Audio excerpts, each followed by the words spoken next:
সবদিকে ছড়িয়ে আছে ধ্বংসস্তূপ। ইসরায়েলের সামরিক আগ্রাসনে ভাগাড়ে পরিণত হয়েছে ফিলিস্তিনের গাজা উপত্যকা, যেখানে হামলা, ক্ষুধা আর বৈরী আবহাওয়া যুদ্ধবিধ্বস্তদের নিত্যদিনের সঙ্গী।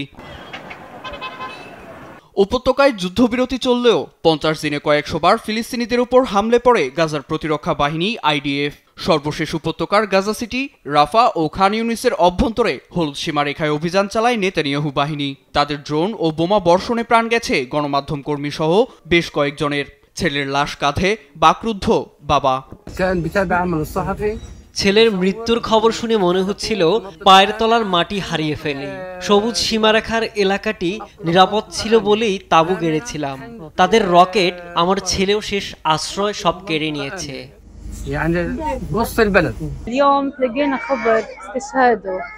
আমার ভাই নিরস্ত্র ছিল।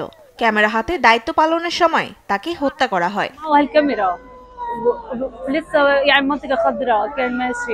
এদিকে ইসরায়েলি সরকারের coordination of government activities in the territories x বার্তায় জানায়, শিগগিরই মিশর সীমান্তবর্তী গাজার রাফা ক্রসিং খুলে দেয়া হবে। যেসব ফিলিস্তিনি উপত্যকা ছাড়তে চায় তাদের নিরাপত্তা নিশ্চিত করে রাফা ক্রসিং দিয়ে ইউ মিশনের তত্ত্বাবধানে অন্যত্র পাঠানোর ব্যবস্থা করা হবে বলেও জানানো হয়। এর আগে অবশিষ্ট 2 ইসরায়েলি জিম্মির দেহাবশেষ রেড ক্রসের মাধ্যমে তেল আবিবকে হস্তান্তর করে গাজার সশস্ত্র গোষ্ঠী হামাস। পাঠানো হয় তেল আবিবের ফরেনসিক বিভাগে। তদন্ত শেষে সেগুলো কোনো জিম্মির নয় বলে এক বিবৃতি দেয় প্রধানমন্ত্রী নেতানিয়াহুর কার্যালয়। এমন খবরে ফের উপত্যকা জুড়ে দেহাবশেষের সন্ধানে তল্লাশিতে নেমেছে হামাস। এদিকে যুদ্ধবন্ধে মার্কিন প্রেসিডেন্ট ডোনাল্ড ট্রাম্পের প্রস্তাবিত 20 দফা প্রস্তাব বাস্তবায়নে ফের ইসরায়েলের সংসদ নেসেটে চলছে ভোটাভুটি।